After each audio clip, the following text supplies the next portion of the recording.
mismo nakita ang Dimanoy kapre ng Aguinaldo Shrine. Meron ako napanood kay JC Casuho na sabi niya ang lugar na ito, meron daw kapre sa compound. Ganito katotoo? Ito yung sabi-sabi ng mga matatanda nung araw kay General kasi talaga, may alagang kapre. Sino may alagang kapre? Si General po. May alagang kapre. Yun, dito ba siya nakatira dyan, no? Dito sa punong... Sa malaking manggan to. Dito sa malaking manggan na to? Yes, sir. Multo, wala naman. Wala naman. Talagang malinis yung lugar. Sige. Maliban lang ako sa second floor. Ano meron sa second floor? Sa second floor kasi mayroon nagpapakita roon babae.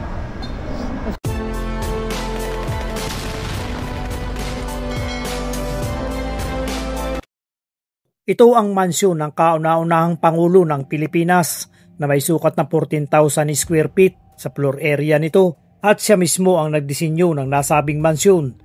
Ang bahay ay nagtatampok ng mga lihim na daanan at mga taguan ng mga dokumento at armas at puno ng mga antigong kasangkapan na pinalumutihan sa kabuuan ng mga motif ng watawat ng Pilipinas. Andito tayo ngayon sa mansyon ng kauna-unahang Pangulo ng Pilipinas. Marami sa atin ang nakikita lang ito sa Facebook, sa YouTube o sa TV. At mayroon pa tayo napag-alaman na malapit dito sa lugar, dinadaan-daanan niya lang ang mansyon. Kaya ngayong araw na ito ay sisilipin natin at aalamin kung ano ang lihim ng mansyon. Bukod dito ay may narinig pa tayo na mayroon daw kapre sa loob ng compound.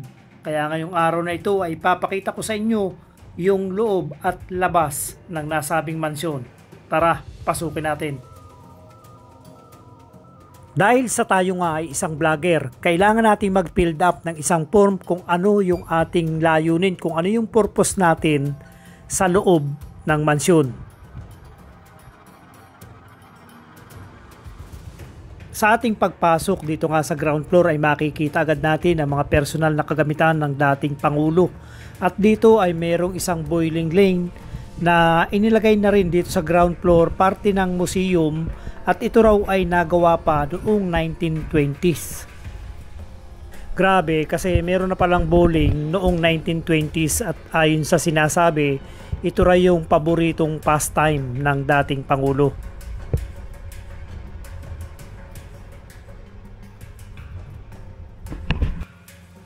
Ayon sa ating nakausap, lahat ng makikita natin dito ay personal na gamit ni General Aguinaldo at lahat ay original. Ayon sa record, na-donate ito sa Philippine government noong 1963 bago siya mamatay at namatay nga siya noong February 6, 1964 at the age of 95.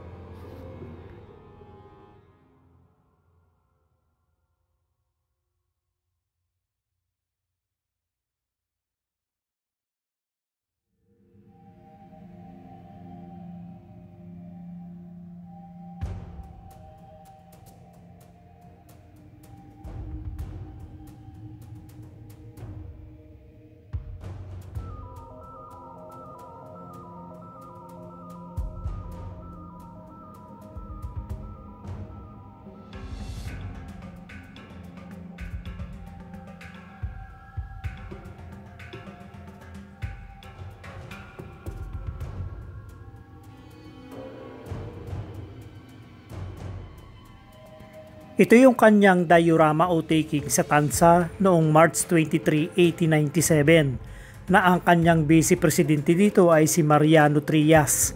Ang galing ng pagkakagawa nito, parang totoong totoo.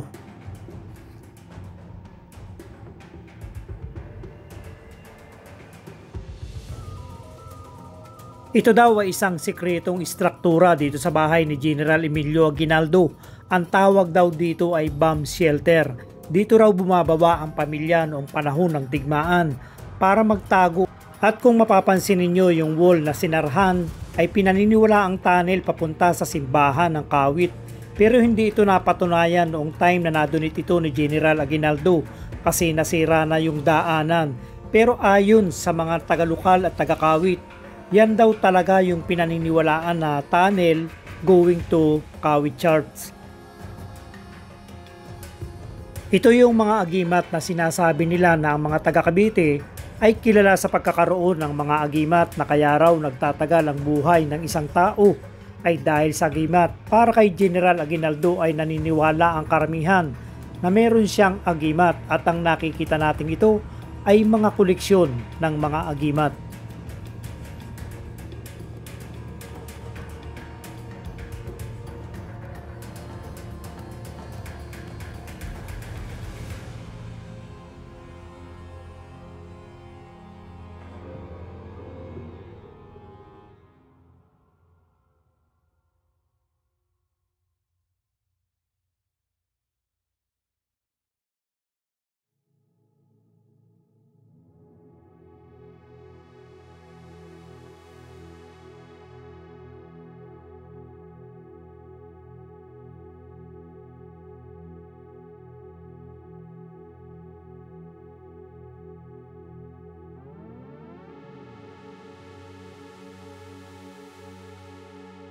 Makikita natin dito yung mga personal na kagamitan kagaya ng mga armas ni General Aguinaldo.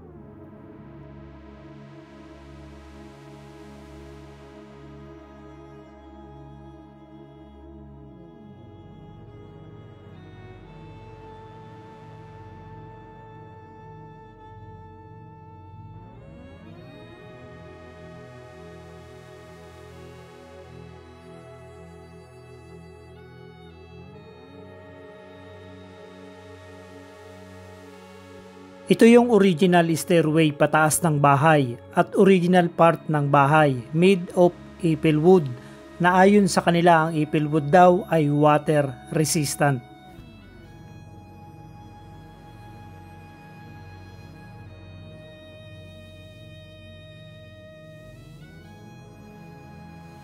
Dito sa bahay na ito, dito tayo makakakita ng maraming passage ng bahay, maraming lusutan.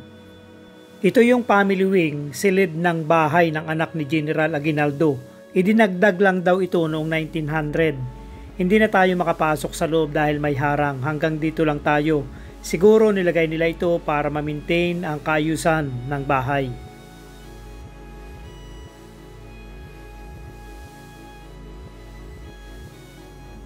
Yung mga nakikita nating mga kagamitan sa loob ng room na ito pa raw talaga yung mga kagamitan ng mga Aguinaldo family, kagaya ng silya, kama.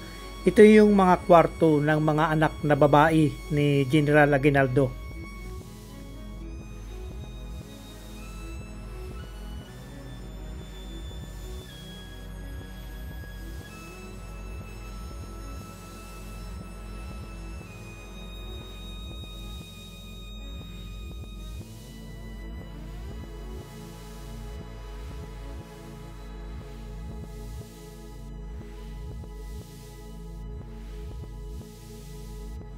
Ito yung tinatawag nilang balcony of savers na tinatawag na balkon ng makasalanan. Tinawag itong balkon ng makasalanan dahil dito raw binubuo at dito pinag-uusapan ang pagpaplano militar sa kalaban noong panahon ng Kastila. Napakaaliwalas ng lugar, makakapag-isip ka dito ng maayos at ayon din sa kwento, dito rin daw nililigawan ang mga anak na babae ni General Aguinaldo. Binansagan lang daw itong makasalanan dahil dito nga binubuo ang mga pagpaplano. Ito yung bathroom ng bahay. Kapag nakakita ka noong unang panahon na mga ganitong klase ng bathroom ay mapapaisip ka na mayroong kaya ang pamilya.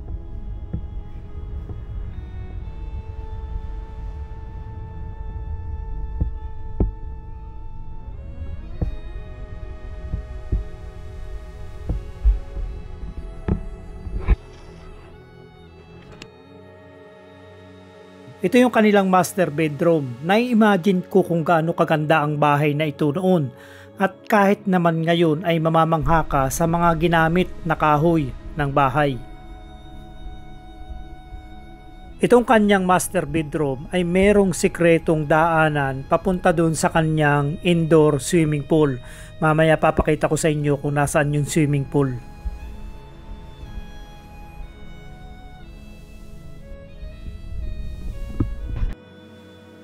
At ayon din sa ating napag-alaman, lahat daw ng nakaukit dito nga sa kisaming ito ay may kaugnayan kay General Aguinaldo, at itong San, ito daw ay nauugnay sa lay martial o martial law. Ito yung tanggapan at music room ni General Aguinaldo.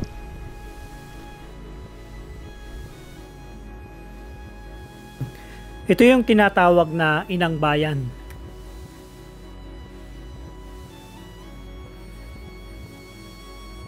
Ito yung silid kainan nila na kapag may bisita dito nila tinatanggap, at dito rin sila kumakain. Napakalalaki ng table dito.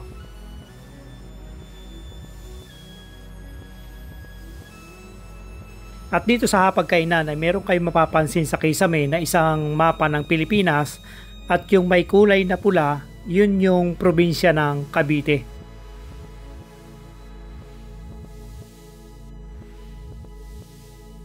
Lahat ng nakikita natin sa bahay ay nagpapakita kung gaano minahal ni General Emilio Aguinaldo yung ating identity as a Pilipino.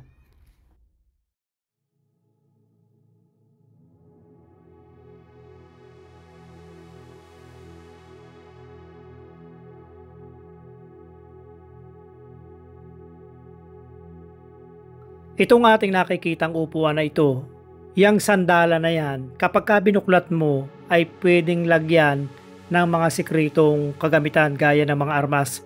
Nakita na natin ito nung unang akyat natin dito sa bahay ni General Aguinaldo. Ito yung sinasabi natin kanina na indoor swimming pool bago tayo lumabas ng bahay. At ayon nga rin sa kwento, bago mo mapaliguan ito ay kailangan mo munang mag-igib para mapunuan o malagyan ang nasabing swimming pool.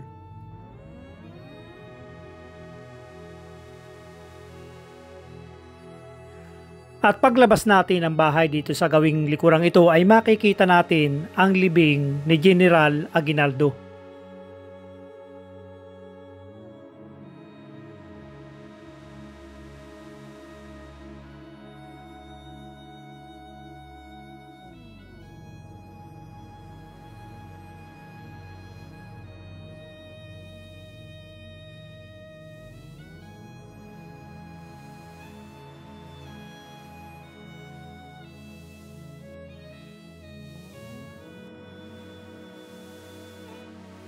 Makikita rin natin dito sa likod ng bahay ang isang malaking puno ng mangga na tanim pa raw ito ng tatay ni General Aguinaldo. At dito rin ay mapapansin natin ang isang istruktura. Ito raw ay manual na labahan ng pamilya noong unang panahon. Hindi lang natin alam kung paano ito gamitin, pero para siyang isang malaking balon. Nilalagyan daw ito ng kahoy para uminit yung tubig. At dito nga nilalabhan ang mga damit ng pamilya.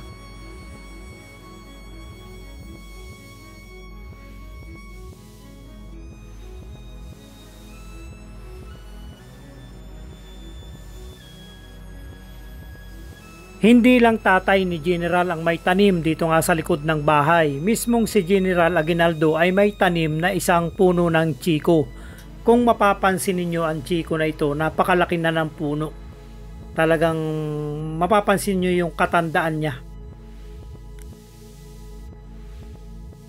Meron ako napanood kay JC Casuho na sabi niya ang lugar na ito, meron daw kapre sa compound. Gano'n ito katotoo? Ito yung sabi-sabi ng mga matatanda nung araw kay General kasi talaga, may alagang kapre. Sino may alagang kapre? Si General po. May alagang kapre. Yun, dito ba siya nakatira dyan, no? Dito sa punong... Sa malaking manggan to. Dito sa malaking mangga na to? Yes, sir. Maring totoo, maring hindi. Pero pinalitan naman, pero totoo yun. Merong nakakita na taga rito? Dito lang sa aming kawit, sa kawit naman, wala pa naman nakakakita sa amin. Sa tagal mo to, di ko pa nakikita yung kapre sale nga, nauna sila eh. Pero yung kwento, saan galing yung kwento? Dito sa kawit, na matatanda. Yung matatanda, yung talagang maanahan yung pa sa'yo? matatanda, yung talagang lihipin mo rito. Mga patay na, di na natin masasabi kung talagang may kapre nga. May multo, wala naman? Wala naman. Talagang malinis yung lugar. Sige. Maliban lang ako sa second floor. Ano meron sa second floor? Sa second floor kasi mayroon nagpapakita roon eh. Babae. Sa cellphone nagpapakita eh, pagpa-picture. Tapos na nga ang ginawa nating pag-explore dito sa mansyon ng kauna-unahang Pangulo ng Pilipinas na si Aguinaldo.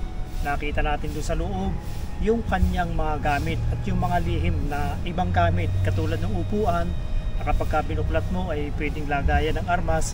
Meron pa tayo nakita doon isang set ng bowling na yun daw ay nagawa pa noong 1920s. Tapos meron din tayong nakita ron na lagusan na kapag ito raw ay iyong pinasok, ang labas mo ay dito sa simbahan sa Kawit. Bagamat hindi ito na patunayan dahil nga nung pinasok ito, natabunan na ng lupa yung ibang parte ng tunnel. Hanggang dito lang muna at hanggang sa muli.